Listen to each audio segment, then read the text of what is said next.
बदतमीज बेहुदा भाषा बोले,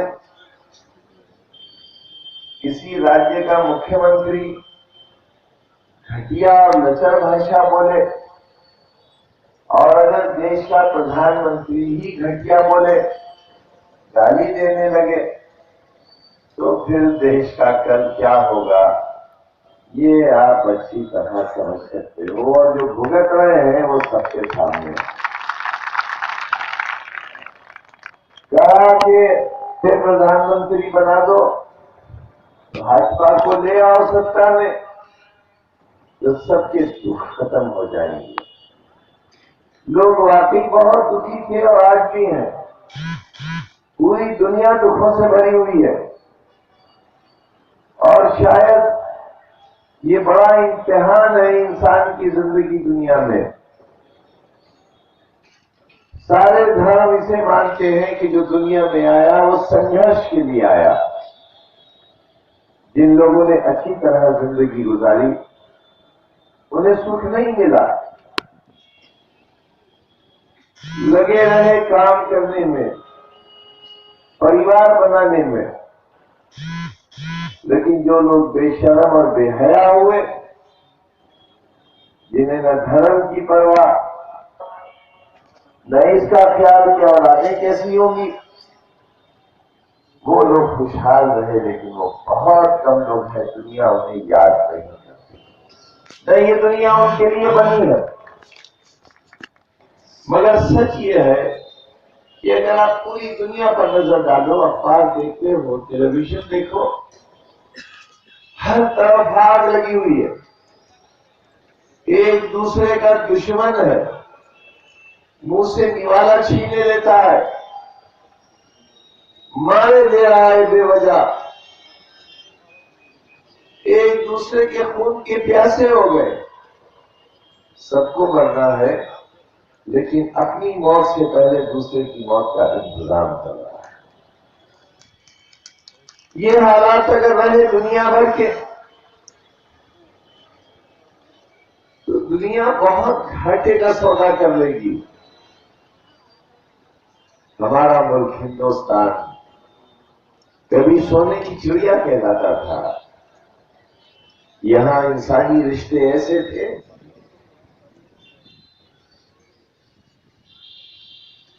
कि धर्म और जाति नहीं देखी जाती थी। अगर बहन कह दिया तो बहन ही है, फिर कोई दूसरा रिश्ता उसके मुकाबले में हो नहीं सकता। अकबर और जोधाबाई के मजहब अलग रहे, लेकिन जो औलादें पैदा हुई उनके पेट से, उनमें से एक औलाद हिंदुस्तान के तख्त की वारिस बनी और खुद मुसलमानों ने उसे वारिस माना। ये थे हमारे हिंदू और मुसलमानों के रिश्ते। धर्म की कोई दीवार नहीं थी। लेकिन अब बच्चा बच्चा राम का, कुर्बानी के काम का। अरे राम अगर होते तो ये पाप ही कहां होते। राम होते और भाजपा वालों, झगड़ा लगाने वालों, मैं आलिम तो नहीं हूं, लेकिन मजहब को बहुत अच्छी तरह जानता हूं, कम से कम अपने मजहब को। हमारा मजहब, हमारा अल्लाह और हमारे नबी की सख्त हिदायत है कि किसी मजहब के पेशवा की तौहीन न करो। अगर पलट के उन्होंने तुम्हारे पेशवा की तौहीन कर दी तो क्या होगा। और इसके पीछे एक बहुत बड़ी अकली वजह है। कुरान के एक एक नुक्ते पर हमारा ईमान है। अगर उसका एक बिंदी हम नहीं मानते तो हम मुसलमान ही नहीं है। 1,40,000 पैगंबरों की आमद कुरान हकीम कहता है, लेकिन अगर कुरान पढ़ो तो 20 के करीब नाम दिए हैं जो पैगंबर दुनिया में तशरीफ लाए। इनके अलावा जो है वो कौन है। इसलिए एक बार उलमा का बाकायदा इजलास हुआ और ये कहा कि पूरी दुनिया में जो लोग महापुरुष माने गए, हो सकता है वो पैगंबर हो और हो सकता है नबी हो। बराबर से ये बात है कि महापुरुषों के खिलाफ कोई बात कहना खुद अपने मजहब को शर्मिंदा करना है। जो आजम का सर लाएगा वही राम भक्त किया जाएगा। बोलो हिंदू भाइयों, मेरी बहनों, बच्चों मेरे, तुम्हें मालूम है मैं तुम्हारे लिए कितनी मेहनत करता हूं, कितनी ईमानदारी से जीता हूं। बेईमानी का एक छोटा सा दाग अगर मेरे दामन पर साबित कर दो तो जिंदगी भर राजनीति के स्टेज पर शक्ल दिखाने में नहीं आऊंगा।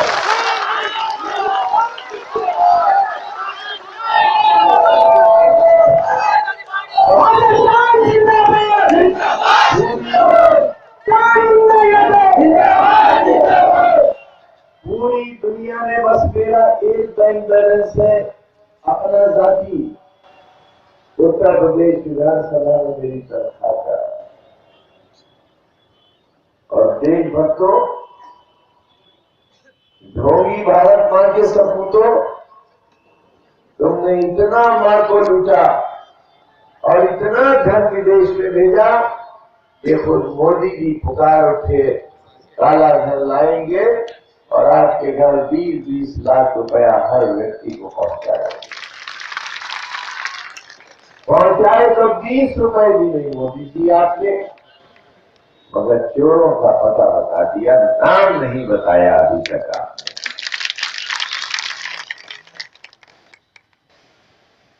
किसी के घर जवान बेटी बैठी है, किसी की मां बीमार है, किसी के 4 बच्चों में 2 बच्चे अपाहज हैं, कोई कर्जदार है। निकल जाओ जरा इधर गोंडा बस्ती बहराइच और बिहार होते हुए आगे आसाम तक, आज भी 1/4 इंसान ऐसे हैं जिनके पैरों में जूता और चप्पल नहीं। जूता तो बहुत बड़ी बात। बड़ा के और बेटी बीवी के पास एक साड़ी से ज्यादा पहनने को नहीं है। मोदी जी, इन लोगों से जब आपने ये कहा कि 100 दिन के अंदर हर किसी के यहाँ 15 लाख से 20 लाख पहुंच जाएंगे,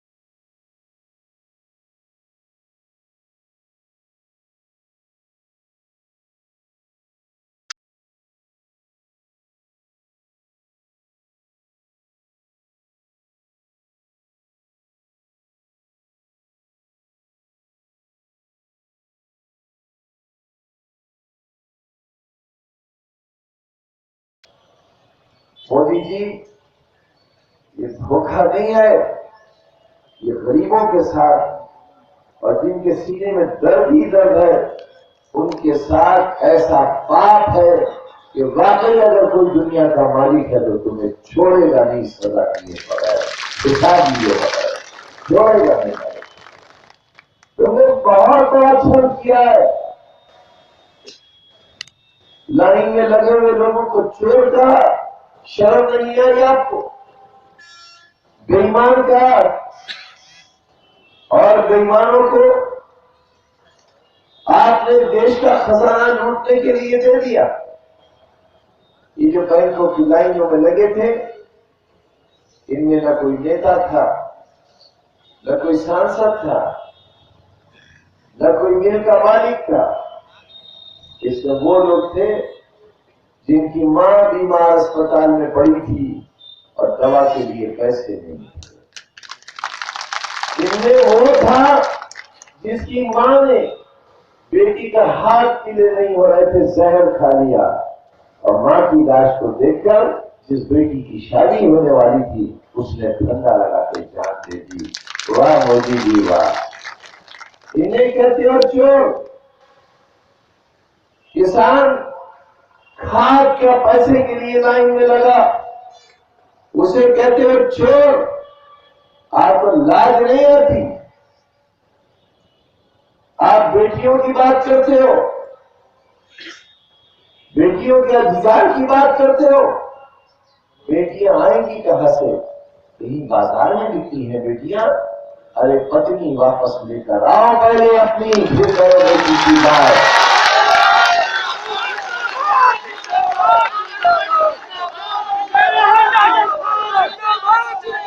आमतौर पर आज भारत प्रशासन आरएसएस और भाजपा का है, लेकिन आमतौर पर ये माना जाता है कि आरएसएस के लोग शादी नहीं करते। अगर एक दिन ये सपना आरएसएस का पूरा हो जाए, ये पूरा हिंदुस्तान आरएसएस, तो बच्चा तो पैदा हो गई नहीं। क्या होगा हिंदुस्तान का? क्या मर्दों से औलादें पैदा होंगी? क्यों शादी नहीं करते आप लोग? समाज को पूछना चाहिए। ये कहना कि मैंने देश के लिए परिवार छोड़ दिया, नहीं। उन कामयाब लोगों को देखो। पंडित नेहरू जी ने तो देश के लिए नहीं छोड़ा, बापू ने परिवार नहीं छोड़ा, सुभाष चंद्र बोस ने परिवार नहीं छोड़ा,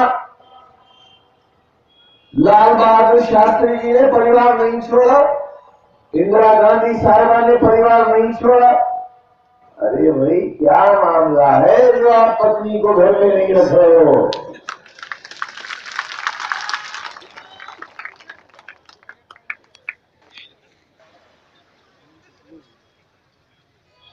हम लोग समाज के लिए आदर्श होते हैं। हमारे जैसे हमारे चाहने वाले कपड़े बनाते हैं, हमारी जैसी बंडी बनाते हैं, चश्मा भी हमारे जैसा ढूंढ के लाते हैं। और जब देश की संवैधानिक गद्दी पर, इतनी बड़ी गद्दी पर बैठा हुआ व्यक्ति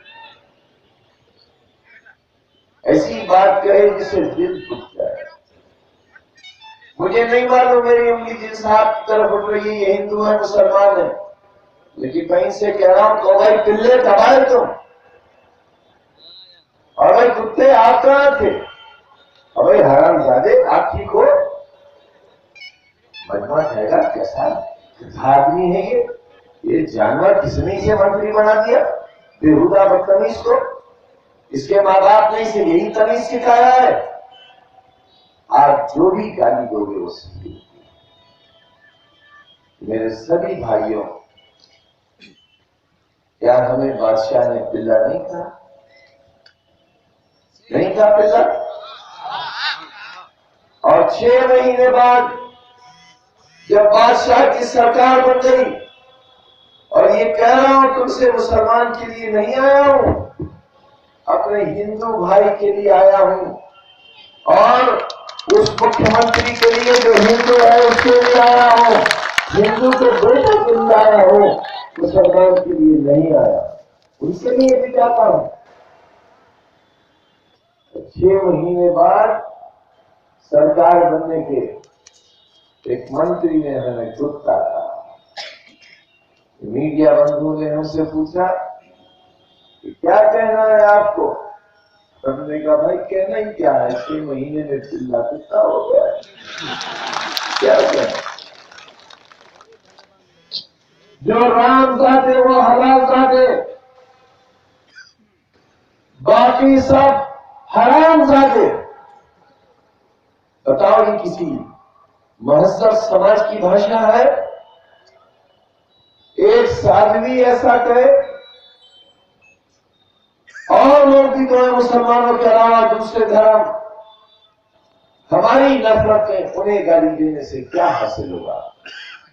मगर देखो बच्चों, खास तौर से मेरे बेटों और बेटियों, सब धर्म के लोगों, जो अपने बाप को बाप का दर्जा नहीं देगा वो पड़ोस के बुजुर्ग को चाचा नहीं कह सकता, नहीं कह सकता। हमें गाली दे देकर बादशाह, आपने हमें इतनी गाली दिलवाई कि गाली देने वालों की बहुत हिम्मत बढ़ गई और फिर उन्होंने आपको भी गाली देना शुरू कर दी। 3 रोज पहले साध्वी प्राची ने कहा कि अगर नाथूराम गोडसे ने महात्मा गांधी की हत्या न की होती तो हिंदुस्तान के तमाम हिंदू मक्का और मदीना में नमाज पढ़ रहे हैं। क्या हिंदू धर्म इतना कमजोर है, इतना लाचार है? बापू नहीं होते तो कोई हिंदू ही नहीं रहता। मैं नहीं कह रहा हूं, मोदी जी, ये आपकी पार्टी की एक बहुत बड़ी साध्वी नेता ने कहा है, आपको चाहिए पूरे हिंदुस्तान से माफी मांगे। आप हिंदुओं से नहीं, मुसलमानों से पहले माफी मांगे, क्योंकि धर्म बुरा नहीं होता, हो ही नहीं सकता धर्म बुरा। हमें गाली देते देते साध्वी प्राची ने खुद हिंदू बहन भाइयों को आईना दिखा दिया, इनसे छुटकारा लो। यहां सब बराबर बराबर बैठे हो, गांधी से कान लगाए। अरे यही तो असल हिंदुस्तान है, यही असल हिंदुस्तान है।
रोज श्रद्धांजलि दिलाते हैं आप जवानों को, कब तक श्रद्धांजलि दोगे? किसी भी जवाब भी तो देना सीखो। श्रद्धांजलि देते रहोगे। 5 जवानों के सर उतार के ले गए पाकिस्तान वाले, और आप बगैर परमिशन और बगैर इजाजत के अफगानिस्तान से उड़कर नवाज शरीफ से याराना करना चाहिए। मोदी जी देश जानना चाहता है। मैं बहुत दिन से कह रहा हूं कि आपको ये बताना चाहिए आप क्यों गए, क्या तय हुआ उस दिन, कौन सी समस्या हल की आपने, इस समझौते के दस्तखत हुए, और ये बताइए। मैं बार बार कह रहा हूं, मेरा जवाब देने के बजाय भाजपा के लोग कहते हैं कि आज हम फोटो पेश करें। मेरा निश्चित इंसान है आप पर कि आज जिस दिन नवाज शरीफ से मिलने गए थे उस कमरे के अंदर ऐसे लोग थे जो हिंदुस्तान की सरहदों के दुश्मन है। अगर मैं गलत हूं तो आप जिस कमरे में बैठकर आपने बात की है, उस कमरे के चारों कोनों के फोटो देश देखना चाहता है। आपके अलावा, नवाज शरीफ के अलावा और कौन कौन लोग जाने थे? धोखा मत दो बादशाह, धोखा मत दो। हिंदुस्तानियों को अपनी गद्दी के लिए परेशान मत करो। हमारे शहर के पड़ोस में आए मुरादाबाद में और बोले बहुत तंग कर रहे हैं मुझे विपक्ष वाले। मेरा क्या है, मैं तो फकीर आदमी हूं, झोला लूंगा चला जाऊंगा। मैंने सोचा अल्लाह, ये कैसा फकीर है, 2 साल में 80 करोड़ के तो इसने कपड़े पहन लिए। ये कैसा फकीर है? जानते हो इस फकीर की दास्तान? ये जो थैला है ना फकीर का, इस सारा माल किसी थैले में है। देखो मेरे भाई प्रतापगढ़ वालों, फकीर को जाने देना, लेकिन फकीर को थैला लेके मत जाने देना। इसमें बहुत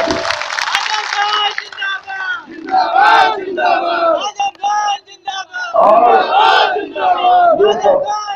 ये फकीर भी कैसे है?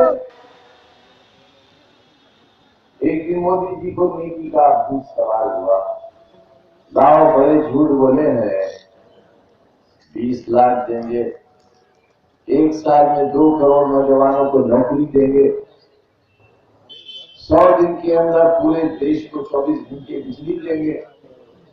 सोचा लाओ, आज किसी मस्जिद और मंदिर की सीढ़ियों पर कोई फकीर बैठा होगा, आज कुछ दान करेंगे। एक अंधा फकीर, दूसरा अंधा, दे अल्लाह के नाम, दे भगवान के नाम। मोदी जी ने जेब में हाथ डाला, चवन्नी हाथ आई। जब डालने लगे तो देखा इसके प्याले में तो बहुत पैसे हैं, नीयत खराब हो गई। चवन्नी डाली, 3 रुपए उठा लिए। अंधा जो था, अंधा था फकीर। मेरे अजीजों, आंखें खोलो, वरना तुम्हारे प्याले की भीख भी ले जाएंगे लोग, जीने नहीं देंगे तुम्हें। आंखें खोलो, बहुत बड़ा फैसला करना है आपको। ये 2017 का विधानसभा का चुनाव नहीं है, ये 2019 का फैसला है, जिसमें पूरे देश को ठगा गया है।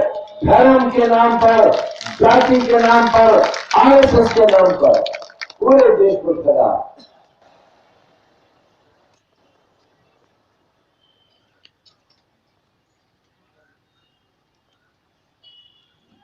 लैपटॉप, मोबाइल, साइकिल, बेघरों को घर, पैदल रिक्शा वालों को मुफ्त की रिक्शा,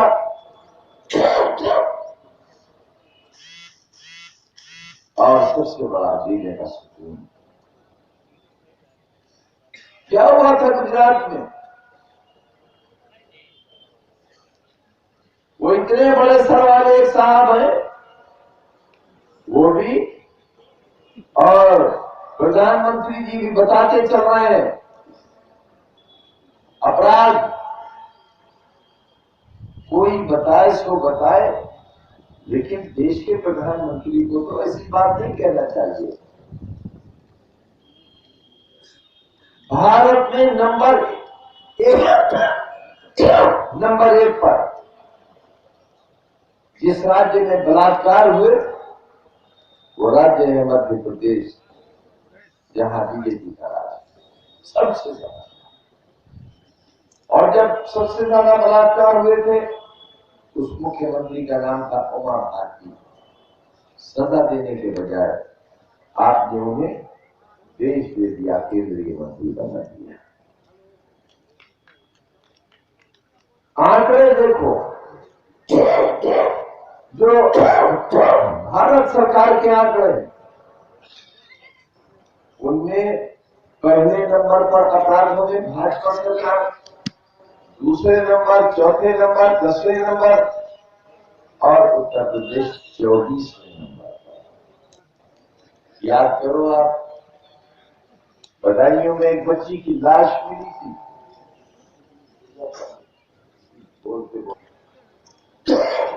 पुलिस ने रपट की थी, जांच की, दोषियों को गिरफ्तार किया। बीजेपी ने कहा कि समाजवादी सरकार झूठी है, सीबीआई जांच हो।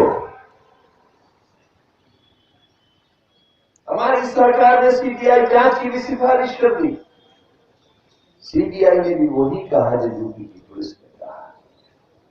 लेकिन मोदी जी, आपको सब्र नहीं हुआ, आप यूएनओ गए, बदायूं की शिकायत आपने यूएनओ में जाकर की और यूएनओ सेक्रेटरी जनरल का खत आया और ऐसा खत आया कि यूपी की सरकार बर्खास्त हो सकती थी। बदायूं के लिए आप यूएनओ गए,